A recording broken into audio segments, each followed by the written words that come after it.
Success Insight shares the stories of the people with passion and drive who make things happen in the world. Here's your host, Howard Fox. Hello, everyone, and welcome to the author series on the Success Insight podcast. Our guest today is Scott Spires. Scott is a translator, a linguist, writer, and editor based in the Chicagoland area. His short story, Everest, was a finalist in the Terrain.org 7th Annual Contest in Fiction. And we are excited to have Scott join us today on the author series to chat about his new book, Abandon All Hope. Now, that's a very foreboding title, and I'm excited to hear more about it. So, Scott, welcome to the author series on the Success Insight podcast. Thanks for having me on, Howard.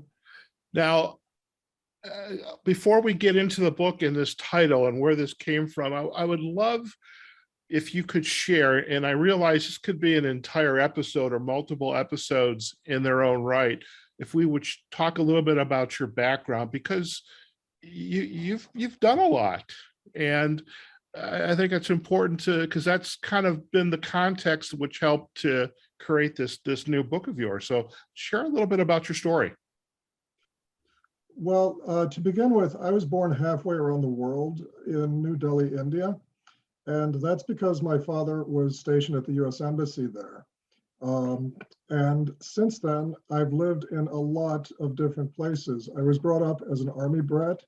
That means we lived in Argentina for 3 years, and we lived in various parts of the United States, including army bases, Fort Riley, Fort Leavenworth, the New Orleans area, Indianapolis. But I have spent more of my life in the Chicago area than anywhere else. And I've lived and studied in foreign countries as an adult in Britain, in the Czech Republic, and most recently in Russia. I lived in Moscow for several years, and that's where I met my wife, actually. And we got married over there and moved back to the United States in 2012, settling in the Chicago area for both personal and professional reasons. And that was the time that I went freelance as a translator, specializing in legal and business translation. And I've been doing that ever since.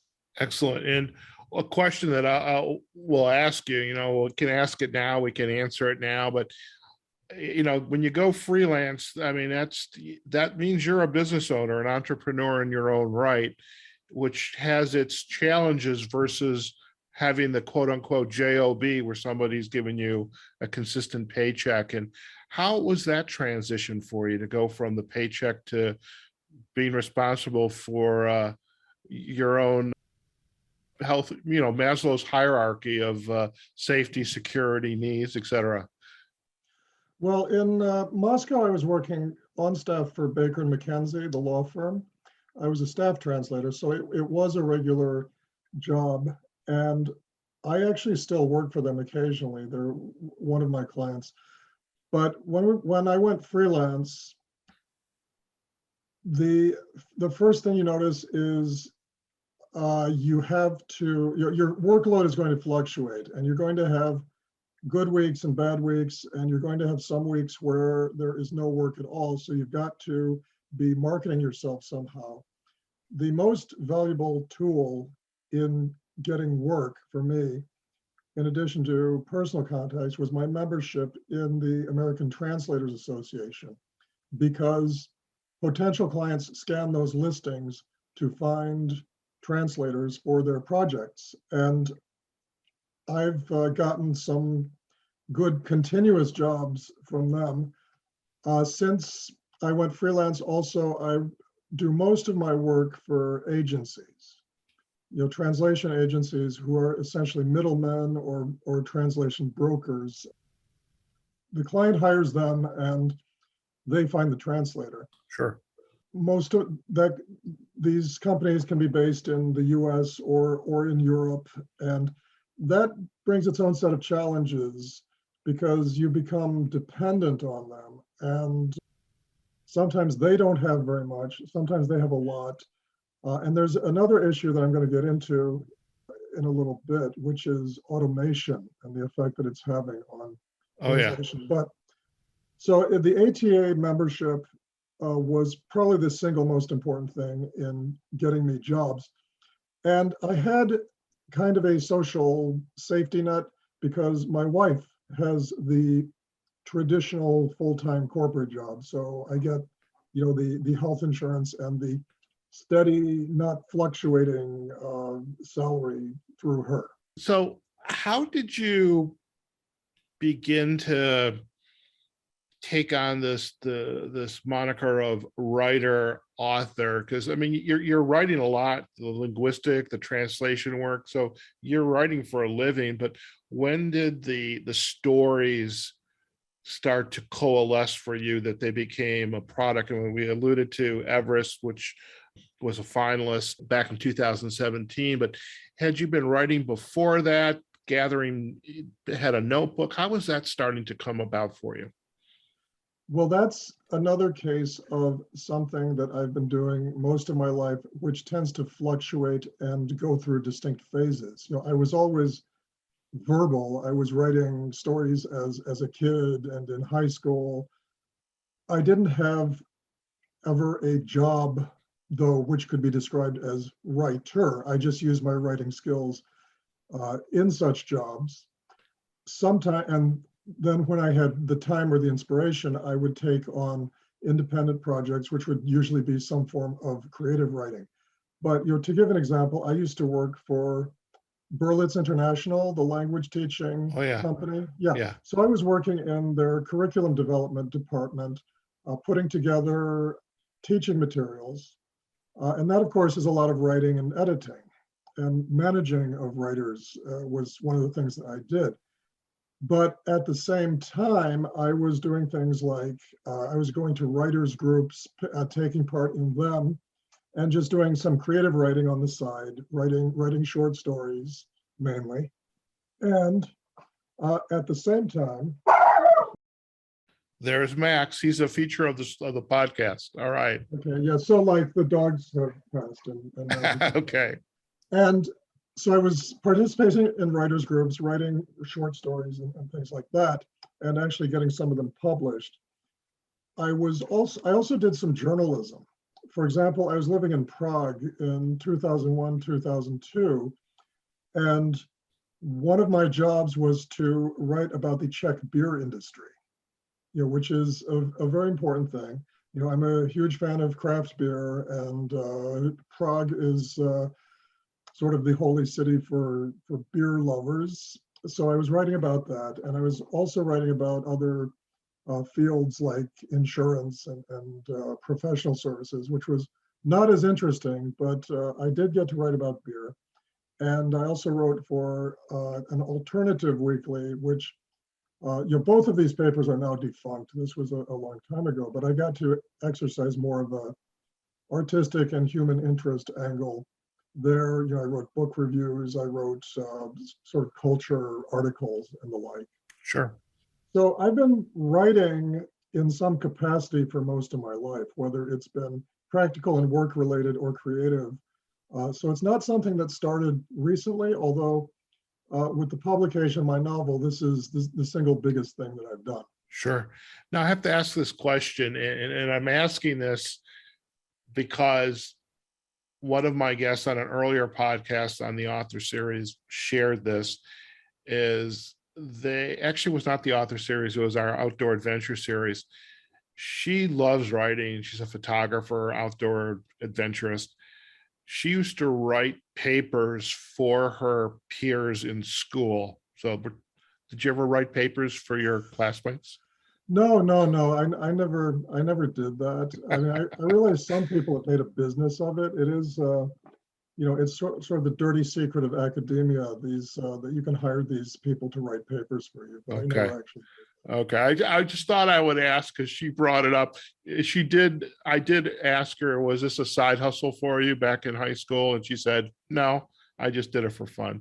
So you've had this creative bent, and I love the fact that you were joining writers groups, and because I imagine that's a wonderful way to get feedback on how you're doing, or, because you present this story and then, we think it's our baby, it's perfect.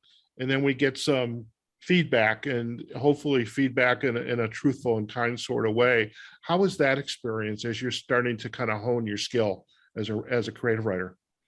I have to say it really depends. I actually wrote a blog post on the importance of writers groups, so you can check that out because that's where I linked my story Everest to. But in short, it really depends who's giving the feedback and in what sort of situation, because I've been in various writers groups and there was only one that I thought was unambiguously positive in giving me useful criticism.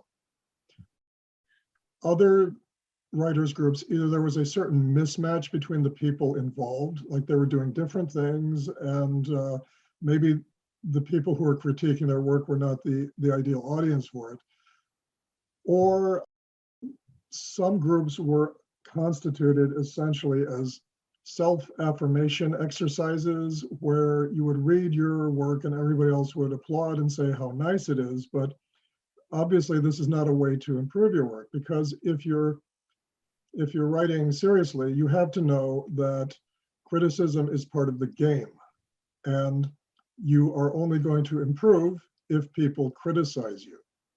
And there was one group that I attended. It was run by a guy named Paul Wolf, who was a published writer, had many stories and a couple of novels out. And it wasn't his day job. He was a teacher.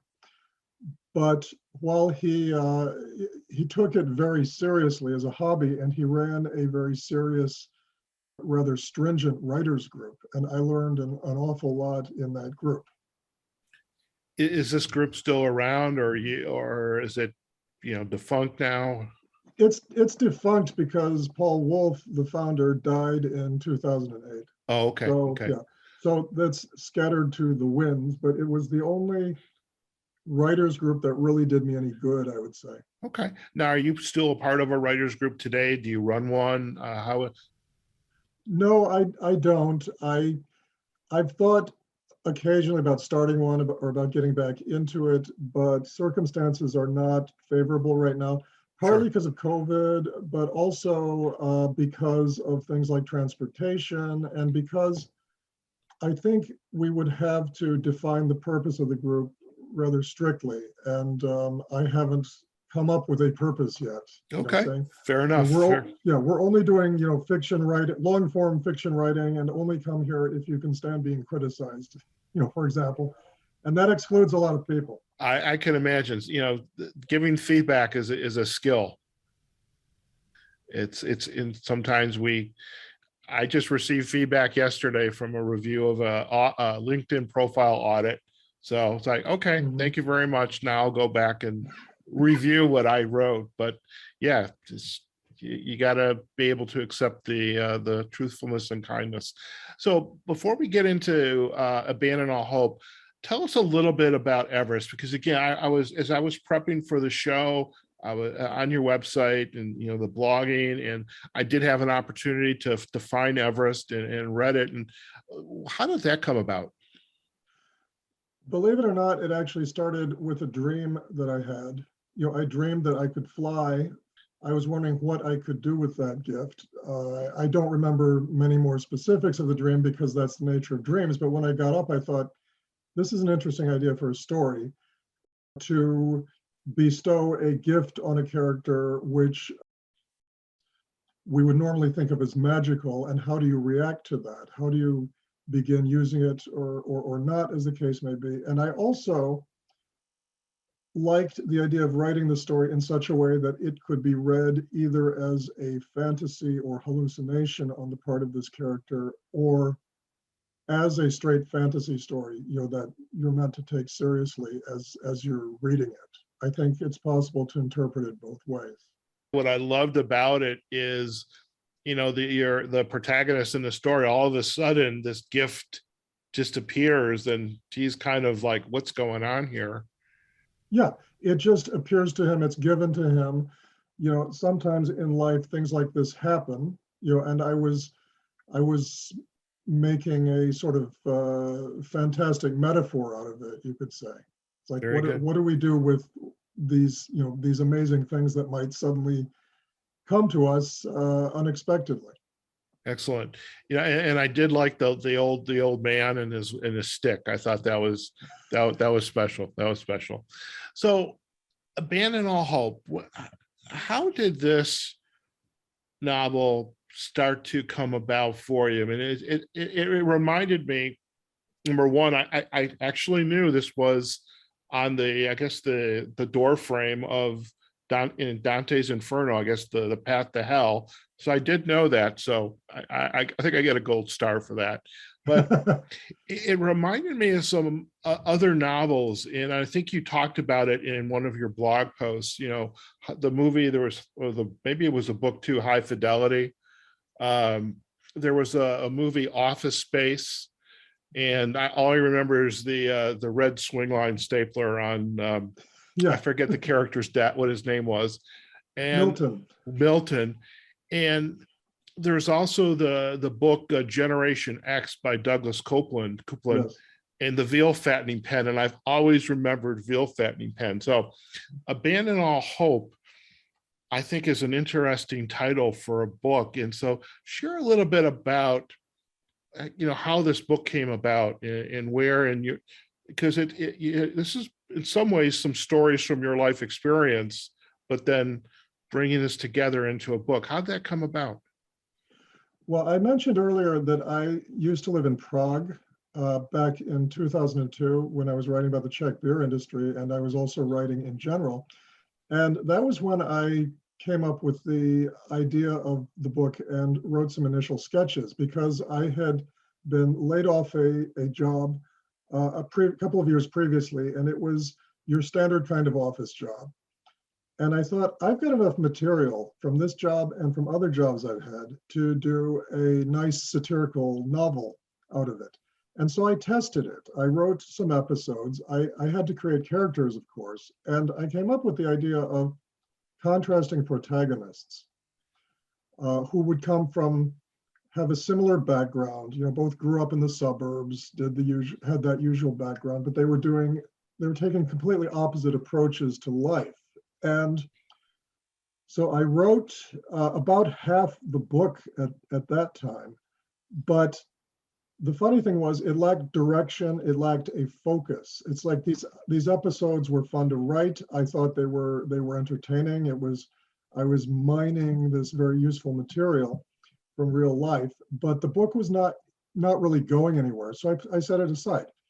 And then real life intervened, and for about 16 years, I didn't touch it. Now, after I almost won that short story contest, I thought, maybe I should go back and finish the novel I started.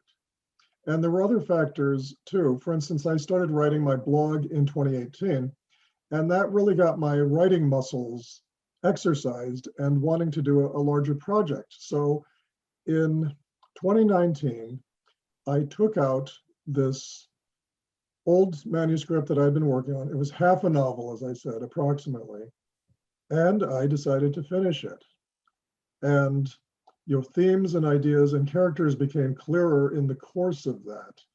And I was writing it during the fall and winter, and I finished it early in 2020, just before COVID hit us. And essentially, the novel I'm playing on the theme of realism versus idealism, which is, I've got two characters, Eric and Evan. I gave them both four-letter names starting with E as a way of underscoring their similarity in terms of background, but their approaches to life are completely different. Eric is a realist to the point of being cynical and detached and sort of floating through life. Evan is an idealist who really wants to make a mark on the world. So I track their adventures in the Chicago area in 1998. That's when the book is set. I used 1998 because, well, first of all, when I started writing the book, it was just a few years beyond that point. But also because I have a very good, clear memory of that time and where I was and what I was doing, so I could recreate it well. I used the Bill Clinton, Monica Lewinsky scandal as a kind of timeline for it. That's an event that keeps dropping in and out, sort of in the background of the book. And also, I think from our current point of view, there's a certain irony to it, because I think a lot of people nowadays tend to look back at the 90s as a sort of lost era of peace and prosperity and fun, and this feeling of, the end of history and everything's going to be good from now on. But then just a couple years later, the 9/11 attacks occurred, and there was the disputed election of 2000, and there was all this, the wars and all this stuff going on. And so I'm looking back at it and I'm saying, people in the 90s had a lot of the same problems that they still have today. There's anxiety about unemployment, about, there's status anxiety, there's this whole question of what you should do with your life, feelings of alienation and so forth. And I explore all of these things. So with your characters and the backdrop of Chicago, backdrop of 1998, the Clinton era, and by the way, I was living in Chicago. That I was, as you were saying, 1998. I'm thinking, okay, where was I? Where was I living? What was I doing? The 90s were, there was stuff going on, undercurrents. I mean, it was not looking back, it's like, oh, we should have seen the writing on the wall that we're going to have this major financial meltdown. How would these protagonists, I mean, were they beginning to be affected by, the technology is starting to mushroom and take over ever more parts of our lives and even affect how we do our work. What we did back in 1998 may not even have been a job anymore in 2000 because it got automated or outsourced somewhere. So how did these two protagonists, how were their views different from each other?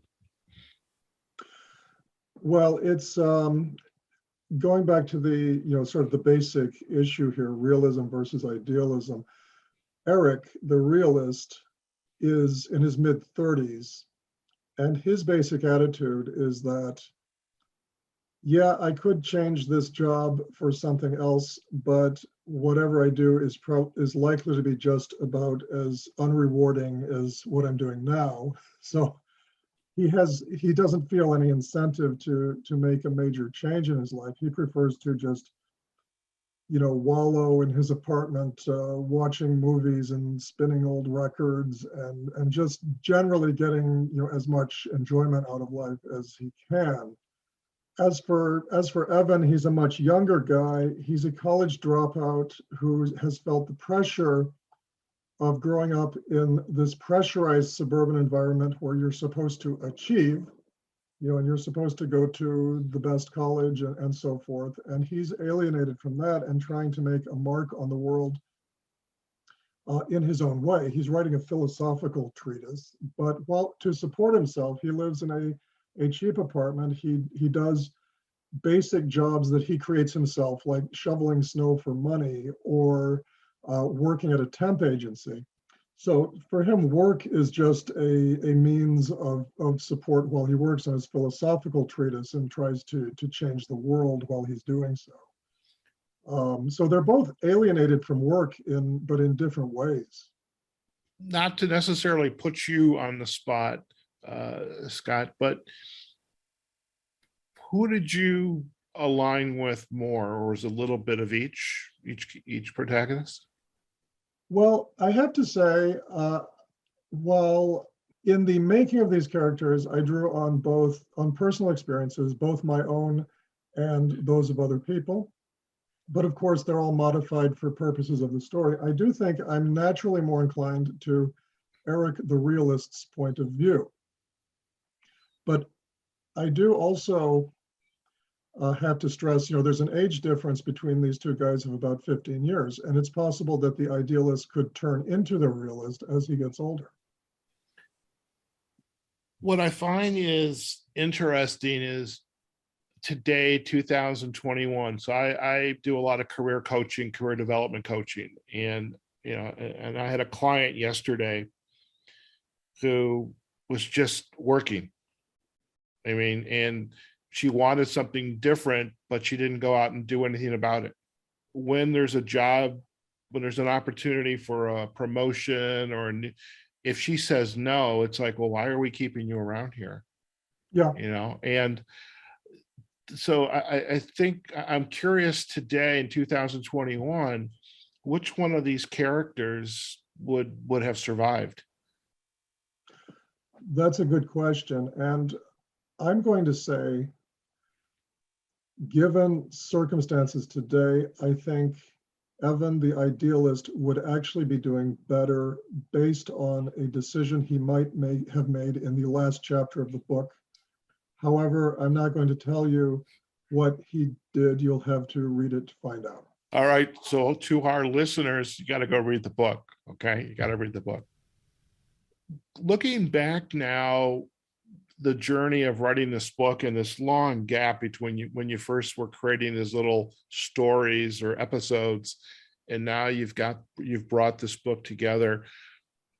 What has changed about you as an individual, professional, entrepreneur, writer in this journey of being now a published novelist? What's changed about you? Well, in the book, Eric the realist has what we call a problem of commitment. He doesn't want to commit to anything with implications of permanence. I was sort of like that when I started the book. I was bouncing around. Since then, a lot has happened. I got married, for instance, Right. which I never thought was going to happen. I'm a homeowner, and I'm responsible for finding my own work in a way that I previously wasn't. So I've taken on a lot of commitments, and I think that's the big thing that has changed in my life.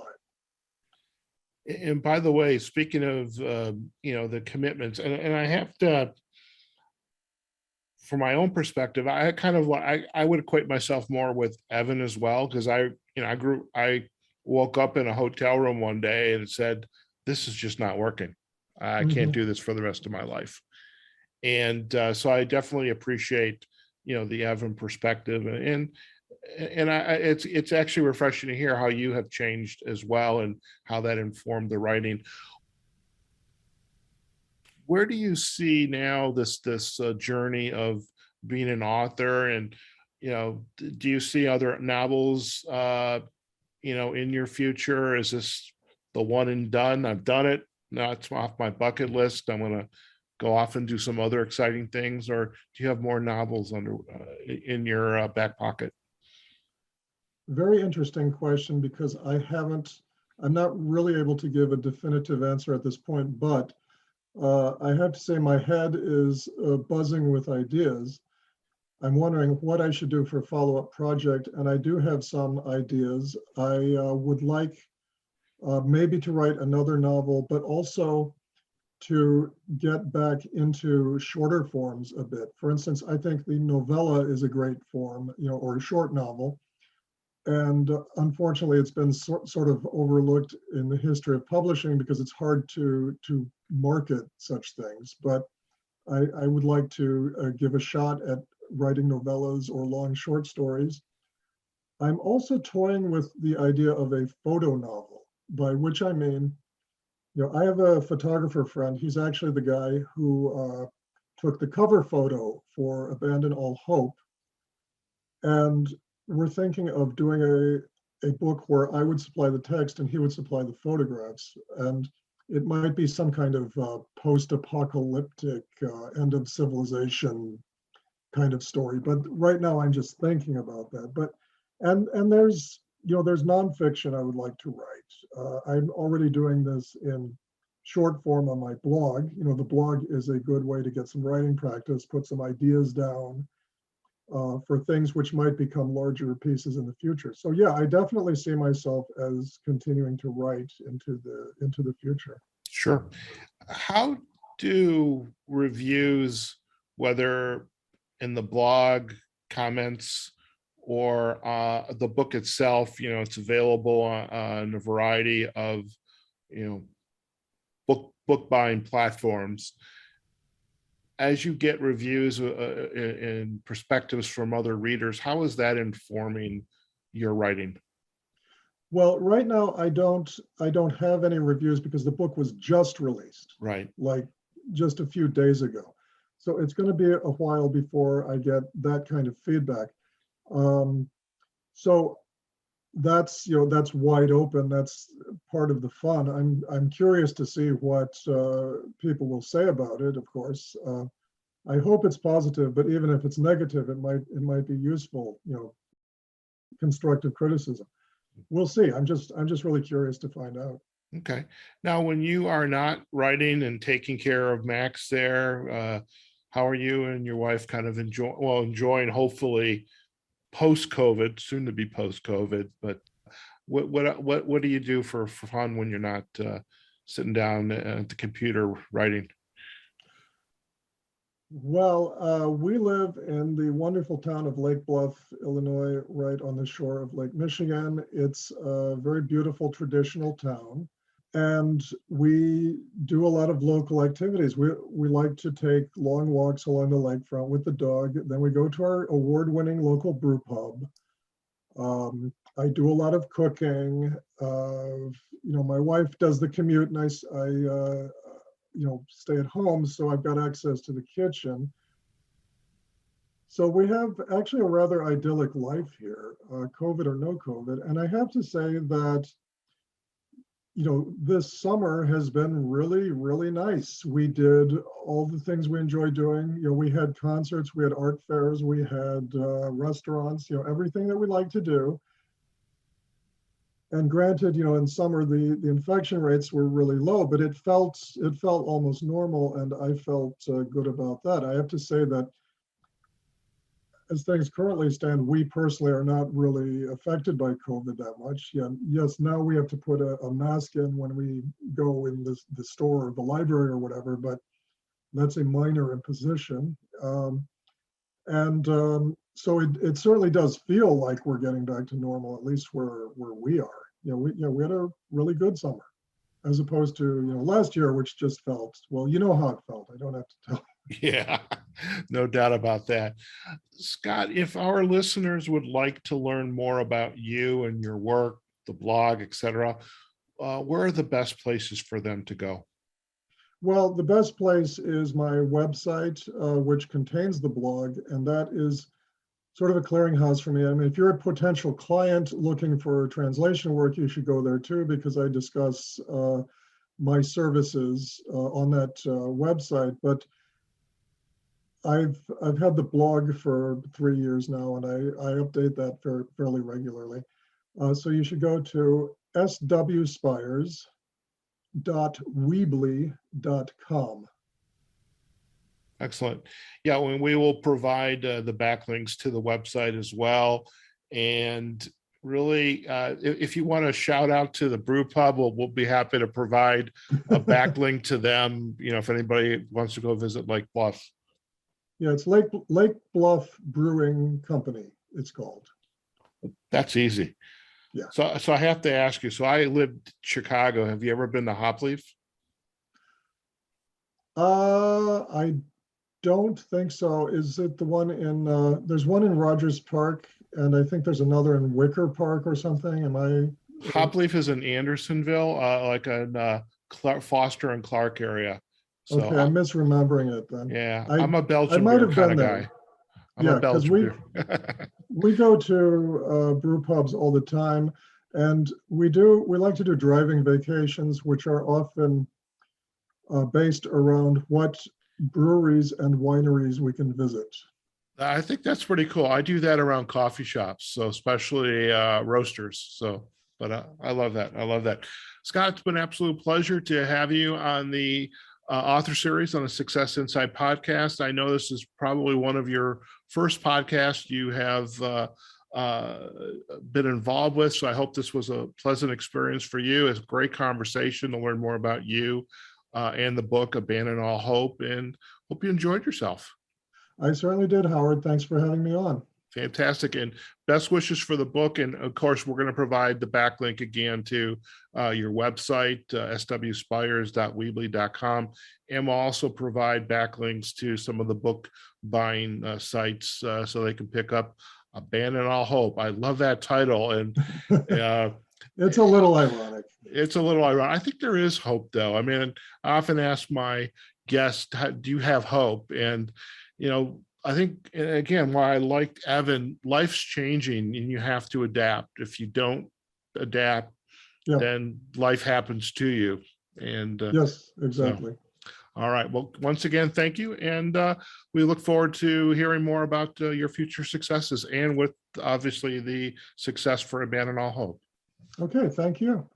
All right, folks, we have just been chatting with Scott Spires. He's a translator, linguist, writer, editor, a Chicagoland native, and he is the author of Abandon All Hope.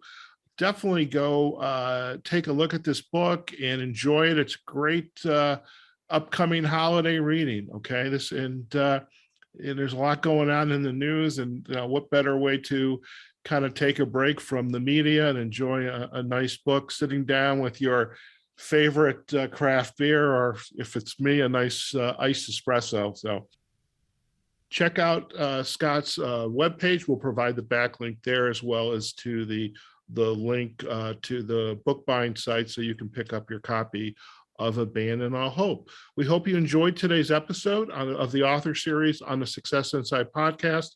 You can find us on successinsightpodcast.com. We are also on Facebook and on LinkedIn on our Success Insight podcast pages, as well as the major podcasting platforms, Amazon Music, Google Podcast, Apple Podcast. We're on Audible, and you can also find us on Spotify, where this episode with Scott will be organized within our author series. So you can listen to this episode as well as to, episodes with our other authors. Okay, folks, wherever you are, whatever you're doing, go out there, have a phenomenal day. Take care of yourselves, your family. Wear your mask if it makes sense. Practice social distancing if it makes sense. But above all, take care of yourself and the community. All right, we'll see you in another episode of the author series on the Success Insight podcast. Take care now.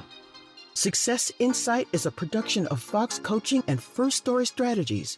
Find us online, successinsightpodcast.com.